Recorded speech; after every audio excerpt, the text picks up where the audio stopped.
know you've been hurt by someone else. I never wanted to have a career that was exclusive, and even though I stand under the Paul Mitchell banner, that never stopped me, and I was always thrilled to build relationships outside of that small circle of people. I want to have a career that's inclusive of the entire beauty industry, and I'm grateful that Pam and Jana and Frank have embraced me and allowed me to be coming to your company now for 20 years. So, and you're thinking he doesn't look that old, but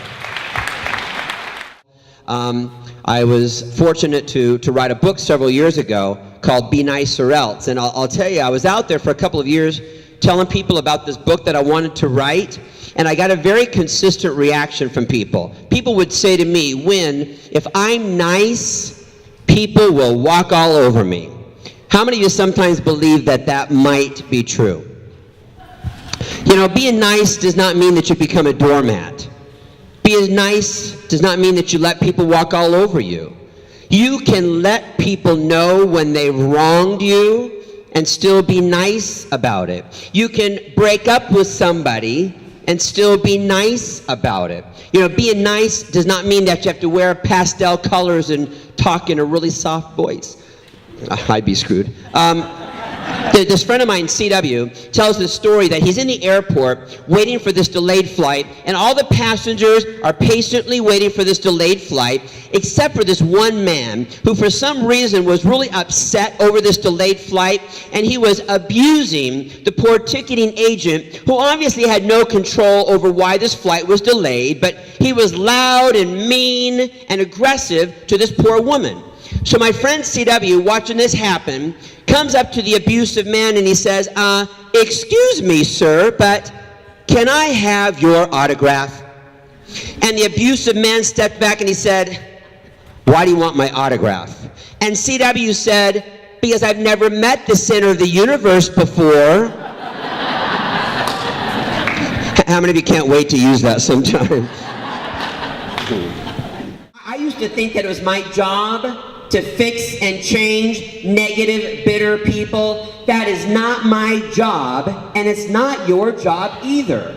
I now stay far away from negative, bitter people for the same reason why I stay away from violent movies and spicy foods, because those things do not make me feel good about myself. And I don't know about you guys, but for me, this is a lot of hard work.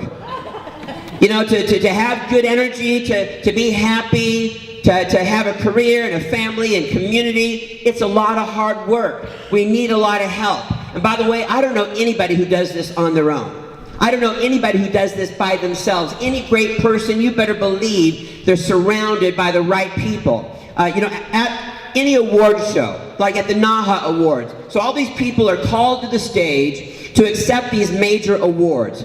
So when they step up to that podium, what's their speech? Is their speech, I am winning this award tonight because I am brilliant? Is that their speech? No, what's their speech?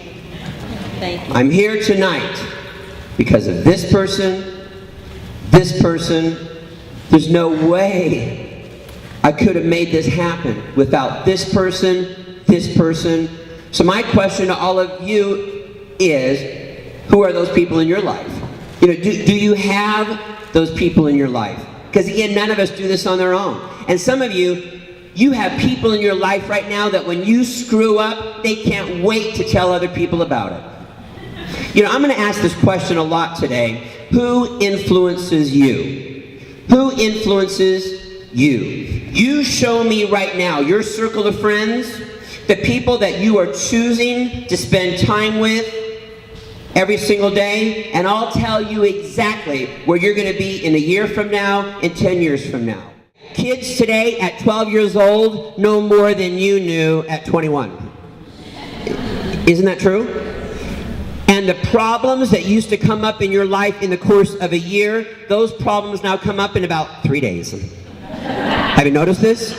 Why? Time is speeding up. So we have to be on a fast track with growth and learning. I used to make the mistake that I'd hear a great idea, something that's going to help me personally or professionally, and I think to myself, wow, that is such a cool idea. I'm going to implement it May 1st. Yeah, May 1st, I'm going to get so busy with that one. When do we need to get busy? Right now.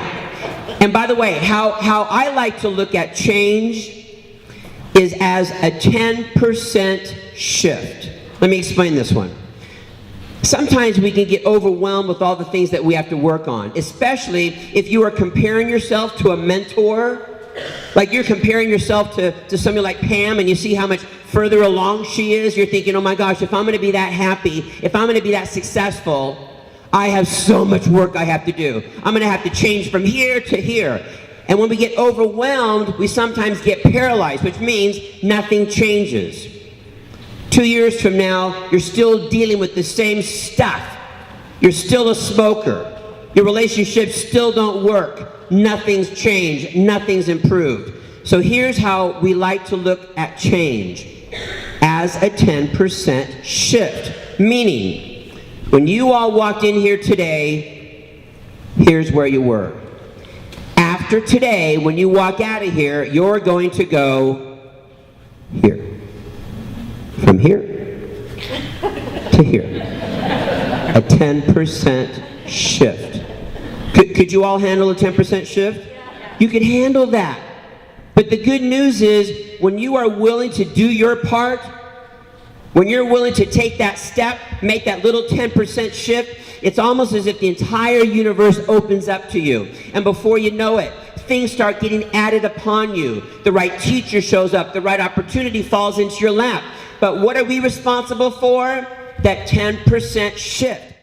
I mean, when you think about it, gossip is like this form of verbal violence. Can gossip destroy a person? Yeah, well, that's violent in a way. It's violent. Verbal violence. And you're choosing to participate in that? It's going to come back to you. Now, the good news about the law of attraction is, who's in control? Who has all the power here? You do. Now, sometimes we give our power away, which I'll explain in a little bit. But, you know, law of attraction. I love having little kids as mentors in my life, because when it comes to the law of attraction, little kids know how to naturally put good things out there, right? Like somebody gives you a compliment, hey, you look really nice today. And you respond with, no, I don't. Not until I lose these thighs. What's that about? Because if you said that to a little kid, hey, you look really nice. I know! I think it's a bad habit that some people have, that when somebody asks them how they're doing, their standard response is always, I'm really tired. I'm tired. How you doing? I'm tired today. I'm just tired. Come on, how many of you do this? If you are blaming somebody else, you're giving your power away. It's their fault that I'm not happy. It's their fault that I'm not successful. When you blame somebody else, you give your power away. I'm responsible. And if you break that down, I am response-able. I am able to choose my response to what happened to me. Years ago, I had this one student sign up for our school by the name of Angie. Now, Angie at 16 was in a car accident, paralyzed from the waist down, in a wheelchair. But her dream was to become a hairdresser. So get this, she moved from Idaho to Utah to attend my school there. Lived by herself, went to physical therapy every single morning from 5 to 7, worked a full-time job as a receptionist at a car dealership from 8 to 4, then came to night school 5 to 10, 4 nights a week. Full clientele, student body president, entered NAHA, on the design team, shampooed her own clients, top retailer, perfect attendance, and always happy, like always in a great mood. And I would watch her, and I once pulled her aside and I asked her, I said, Angie, don't you ever get depressed? She said, you know, I tried it once. I didn't like it very much. Okay, for me that's a mentor. Because I don't know about you guys, but for me a little belly ache, and I want a clear spot to have a pity party for myself, right? Or some of you break a nail, anybody within a mile radius is gonna suffer along with you, right? You know what Angie teaches me as my mentor, what Angie teaches me is that life is a choice. How many of you have heard that before? Life is a choice. She tells this amazing story, so picture this. So she's 16 years old, laid in a hospital bed, being faced with the possibility that she may never walk again. And she said, laying there, she knew she had a choice to make. The choice was she could either get bitter or she could get better. Bitter or better. Bitter or better. It's like this mantra that I have now. And I repeat that to myself a lot, especially having a really difficult day. Come on, Winn, bitter or better, bitter or better. Like somebody flips me off in traffic and I'm like, bitter or better? The person who can create that wonderful, safe, loving environment, that's leadership. They don't have the title, they don't have the business card that says that they're the boss, but they're leaders, okay? Visionary leadership. Spend your days looking for problems, what will you find? You'll find problems, you'll find them, and then you're gonna go home feeling how every single night? Horrible, tired, dumped on, bitter. Or, life's a choice. You could choose to spend your days looking for reasons to celebrate, what will you find? Celebrations. And then you're gonna go home feeling how every single night? Happy, in love with your career. You could work a 12-hour day and go home feeling energized, in love with your career, in love with the people that you spend all day with. Life's a choice. What are you choosing to focus on? Problems or celebrations? Anyway, that's your mentor. Find those people. Second step to make the gym fun, find people who want to play with you. So every time I go to the gym, I'm always recruiting people. Because if I go by myself, I'll get bored easy, I leave early, and so, I'm always like, hey, do you want to go? Many years ago, I was at my school in Provo, Utah, where you guys have been, and I was doing that recruiting thing, like, who wants to go to the gym?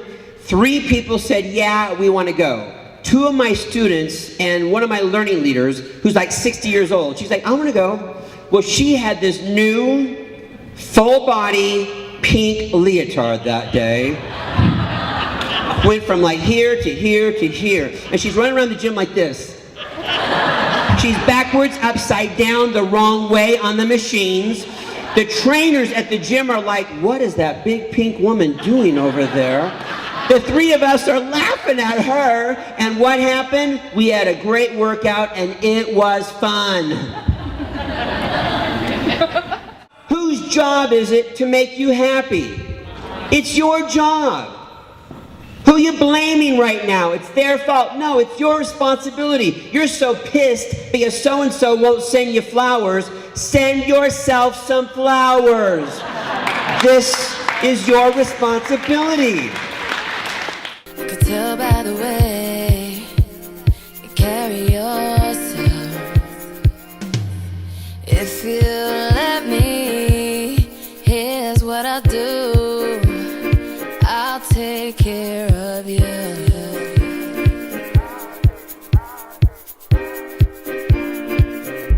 I've loved and I've lost.